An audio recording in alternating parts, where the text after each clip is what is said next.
Bismillah ar-Rahman ar-Rahim. Assalamu alaikum everyone and welcome to Divine Allegiance. I'm your host, MAULANA BAIG. Thanks for joining us. Today's topic, Hadith al-Kisa explained. Hadith al-Kisa is a well-known hadith. Many people read it. Most of us are used to reading it on Thursday evenings or on occasions, happy occasions, joyful occasions, and auspicious occasions. We always start our programs or we always start our meetings by reading Hadith Kisa. And we have many reasons for reading it. Some people read it for reward. Some people read it because of the blessings that they get out of reading it. Some people read it to ward off difficulties, problems, hardships, distress, calamities. And all of these things are true regarding Hadith Kisa. But why was Hadith Kisa given to us, and what was the reason that it was read, and why is it so much emphasized in hadith, as we are going to find out today? When we look at Hadith Kisa, we need to understand first the backdrop of the whole of the Islamic movement. Rasulullah brought Islam by Allah's design. Islam came as a revolution, revolutionized the society, came as a movement, not just as some sort of rituals or ceremonies, but it came as a movement and an uprising, and it rose up and it built the people and made the people rise up and brought faith in Allah to the people, and this movement now became a wholesome revolution and a wholesome movement.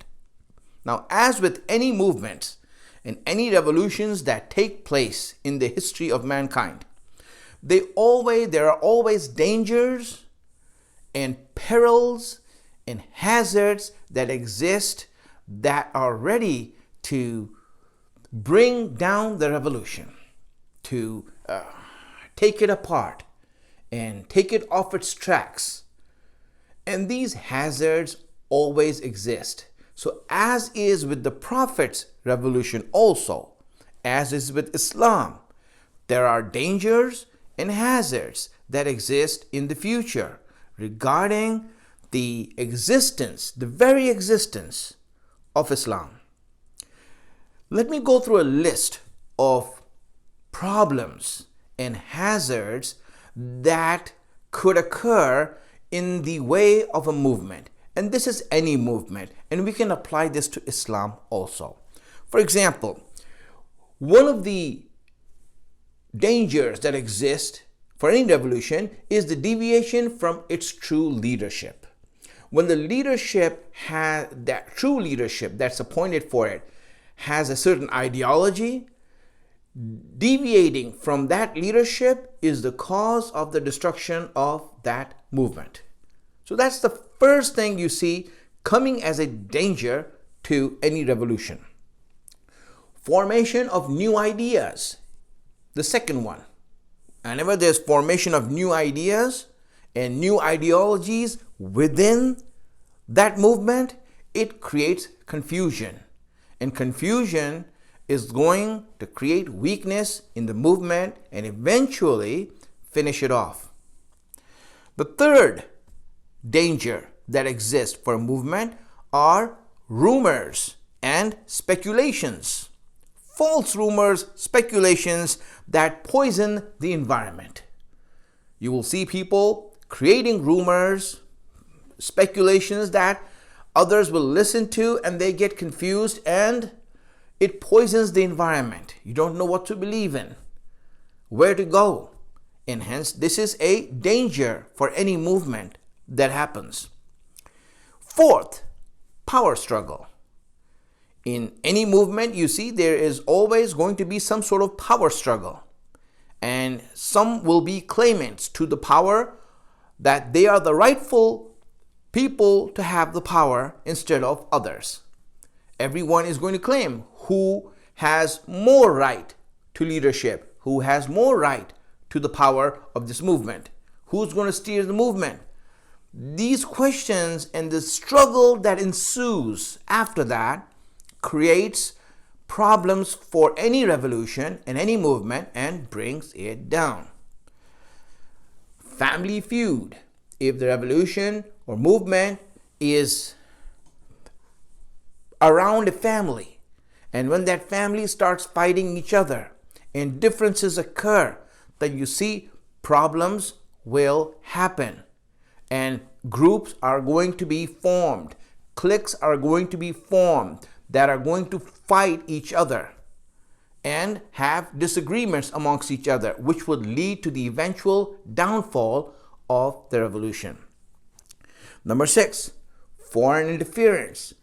Whenever there are foreigners who want to bring down the revolution, they send in spies, create ideologies, create divisions, all of the above, but they do that, and hence that's also a weakness. Number 7, when a movement fails, when people start to forget the founders, those who founded the revolution and those who created it with the ideology that they had. Once you start to forget that and leave them behind, then you see the movement goes off its tracks and now it goes into a gray area where no one knows where it's going and the original spirit of the movement is finished. Number 8, civil war. Civil war happens in many ways. When people start to fight each other, create schools of thoughts that will fight each other in ideology or even physical, it will lead to bloodshed, it will lead to chaos, it will lead to fitna. All of these 8 reasons I mentioned are reasons or dangers that exist in any revolution that happens in the world. Now, if we know this, and if we can figure this out, that such dangers do exist, the question is it possible that Allah does not know this? A hypothetical question. We know the answer. But I'm just raising this question so that we can start to think now. Is it possible that Allah did not know that these dangers are going to happen? Which happened? Or is it possible that Allah did not care that these dangers will happen? Or that the movement might be hurt or endangered?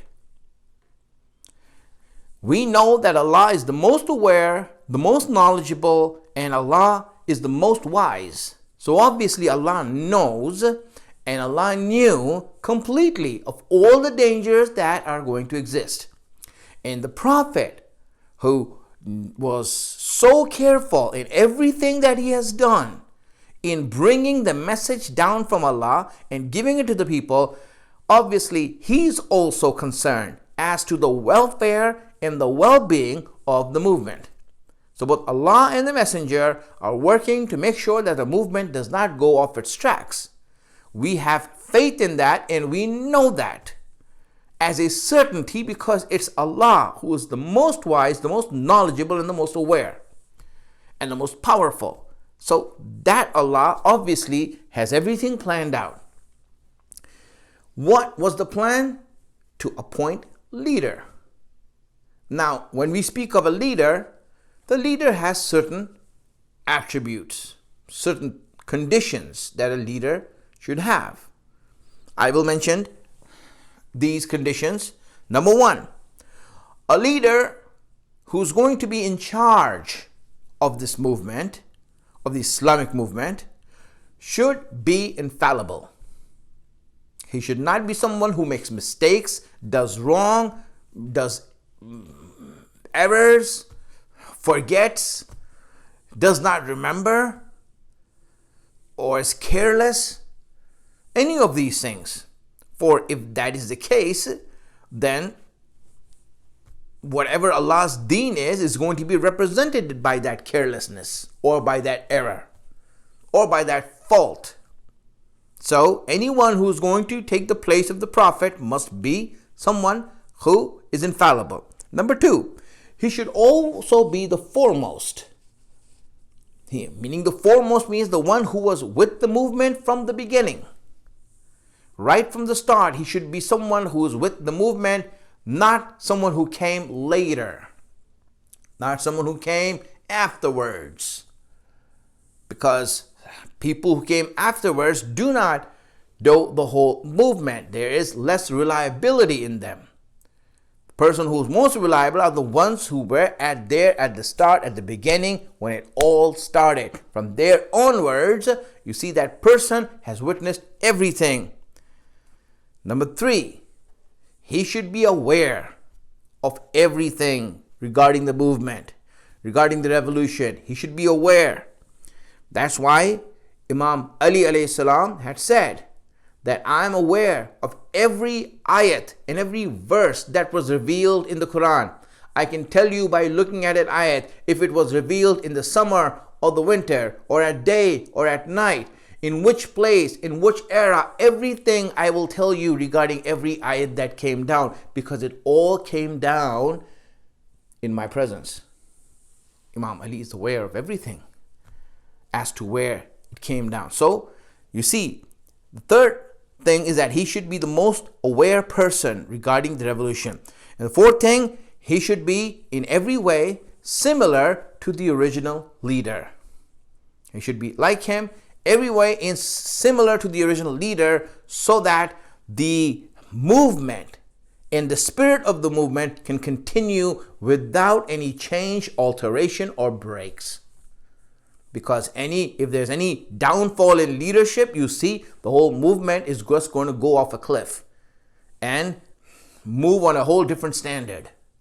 And that will defeat the movement itself, because the movement is supposed to be something that is high up in every aspect of virtues and moralities. And the leadership has to portray that in the same equal format all the time. So here, just a few things. I mentioned that for you all. Now let us take that, what I said, into account. The movement, the dangers of the movement, and what Allah is doing in order to protect the movement. Now let's come to Hadith Kisa. Now let me bring forward Hadith Kisa to you. It is a hadith that has been mentioned in many places. Hadith, which obviously the word Kisa means a cloak, like an ʿAbāʾ, like what I'm wearing. An ʿAbāʿ like this. Now, the Prophet had this cloak. That's what it says in the setup to the hadith, as is mentioned in the books. He had this cloak that was from a place nearby Khaybar, and this cloak was black in color. One morning, when the time was ripe for the acceptance of du'as, in one version of it, he was in the house of Salama, his wife. Now, the Prophet's house was divided in different rooms, and each room was named after the wife that used to live in that room. And that room that he was in was the room of Salama. And in one version of the hadith, to the setup of the hadith, he asked Salama, his wife, to go and call Fatimah and Ali and Hassan and Husayn right away. So she went to call them, and they came to him. In the version that most people read is that the Prophet went to the house of Fatimah and he asked for the cloak, and then he went under the cloak, and then after that Imam Hassan, Imam Husayn, Imam Ali and Fatima joined him under the cloak. Either of these versions, but the idea is the same, that it was these 5 people who were under the cloak. They got under the cloak. Now this hadith is not something that is rare or something that is weak.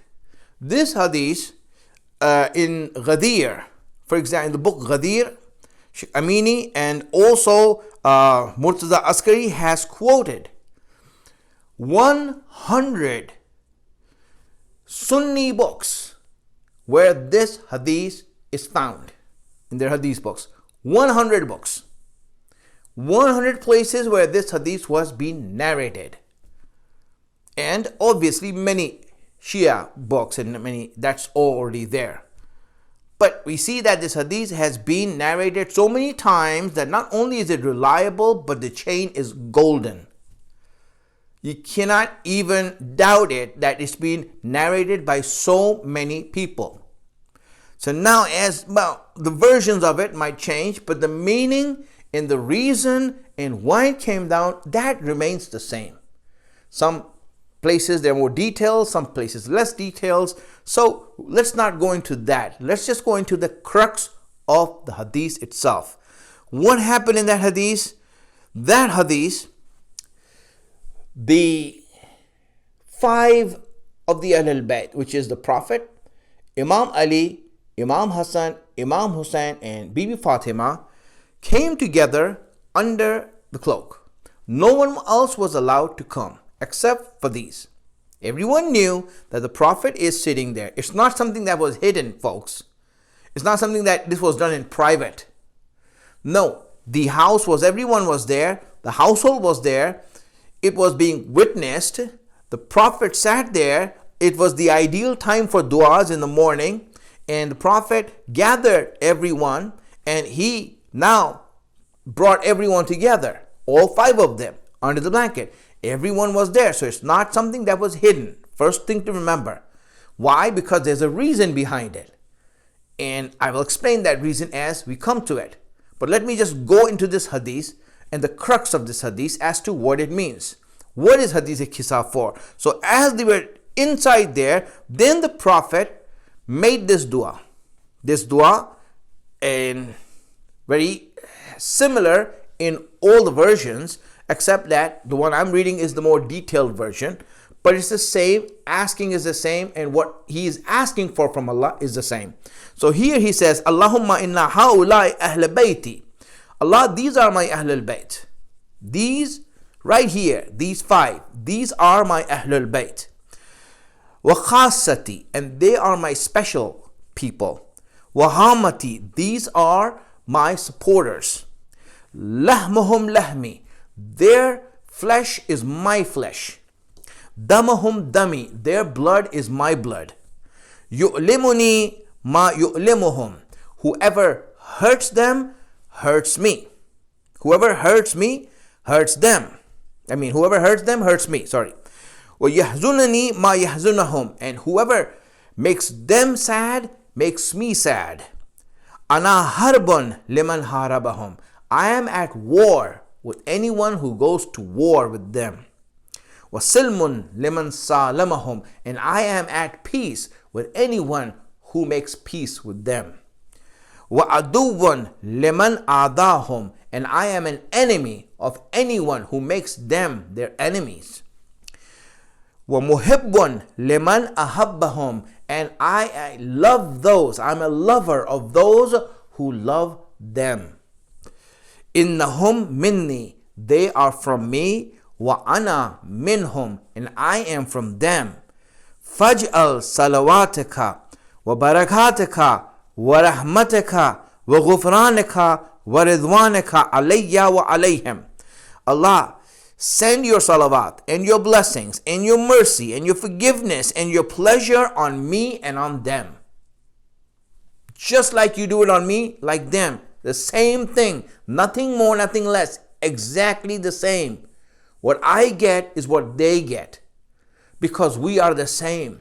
Our blood is the same. Our flesh is the same. Our faith is the same. Everything that I have, they also have. They are my Ahlul Bayt.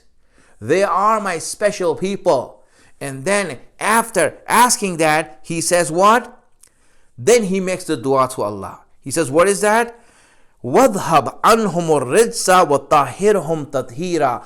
Allah, take away whatever impurity that's in them. There is no impurity, but I'm saying any doubt there is, any dirt, any impurification, any wrong, any corruption, any sin, any hesitation, any uncertainty, anything that you have taken from me, take from them away. Cleanse them of it. Purge them of it. And give them a thorough purification that no one should doubt after this. And if there is any doubter, then it's between you and him and what you give him for your punishment. if anyone doubts about their purity, if anyone doubts about their faith, if anyone doubts about their words, if anyone doubts about their character, then they stand before you and you are the one who is going to punish the doubter. So now look at this strong hadith. He asked for this. And as he asked for this, Allah replies back. Allah replies back with ayat al-tatheer, ayat of the Quran, which is in Surah al-Ahzab, ayat number 33. Remember it easy way. Surah Ahzab is Surah number 33, ayat number 33. 33, 33. Remember it that way and you'll know it where this ayat is. Ayat al-tatheer. In that ayat, Allah says, إِنَّمَا يُرِيدُ اللَّهُ لِيُذْهِبَ عَنْكُمُ الرِّجْسَ أَهْلَ الْبَيْتِ وَيُطَهِّرَكُمْ تَطْهِيرًا. Allah, Allah's only desire is that to keep away every cleanliness from you. Not to clean you, but to keep it away from you. It's not even going to get close to you. No doubt shall ever get close to you. No wrong should ever get close to you. No corruption shall ever get close to you. No sin will ever get close to you. No hesitation. You, all of you, are protected by me. I am protecting you. I am going to guarantee your character and your word so that everyone knows it. Everyone should know it. And so, this was, in short, the hadith. Rasulullah asked for taharat. Allah gave ayat al-tatheer and announced it to the world. An official announcement. So, this is it, my friends. That is the hadith. All the rest are details and many other wisdoms and things that came in Hadith Kisa, which I'm not going to go into. Just now, I want to discuss this part right here. This part of Hadith Kisa, which is very important as to what it is. In Surah al-Ahzab, it came down. And it came down, this ayat came down between many verses that Allah was speaking to the wives of the Prophet. And everywhere He was speaking to the wives of the Prophet, He was using the feminine pronoun all the time. And then this verse comes right in the middle where He used the masculine pronoun to denote that this is a mixed people. And so there, one idea of that was that this ayat is different than the rest of the ayat. Now, what happened in the setting of this? Because that's where the actual message is. The setting of ayat al-tatheer is where the actual message is. Why? Because everyone knows what the meaning is right now. Now we go to the actual setting as to what actually happened. My friends, when you go to a masjid, I'll give you an example. When you go to a masjid, you see that there's one wall in which the mihrab is made. Mihrab is where the prayer niche is, where the Imam stands and the rest of the people follow. All the walls are the same except for this wall. Why is this mihrab made here on this wall? Why is there an architecture on this wall?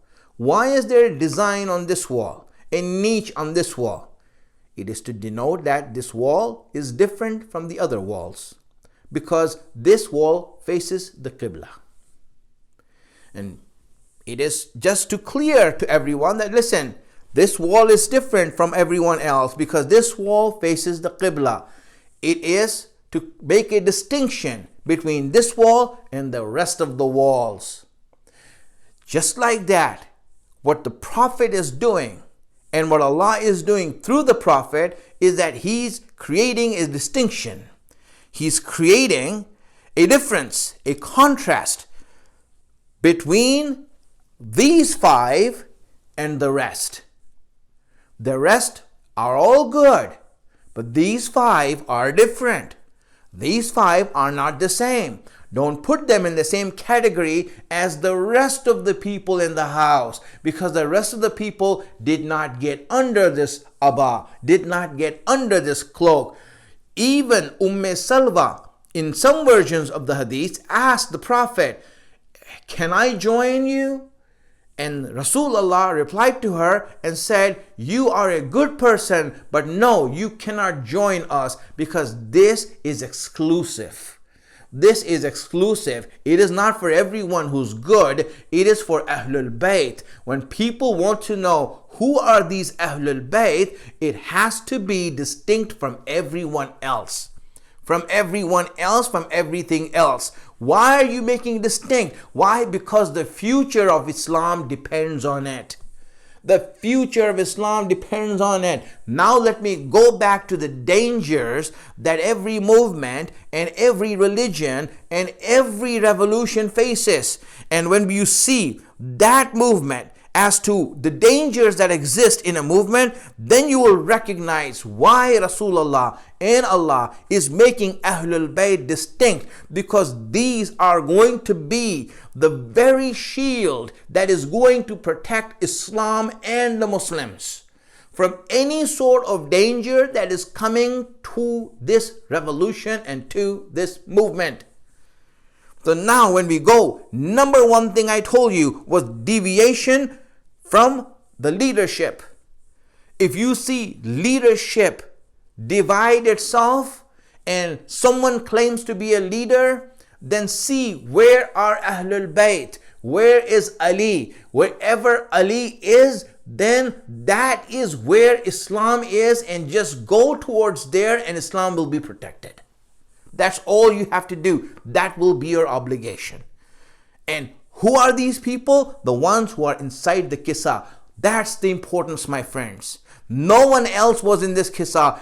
It's in all the Sunni books, all the Shia books. This hadith is there so that everyone can know that in times of perils, this is Ahlul Bayt. Second thing, formation of new ideas. Whenever someone tries to form new ideas and bring new ideas into Islam, then go and see where Ahlul Bayt are and what they say. And whatever they say, then just do that. You will be protected.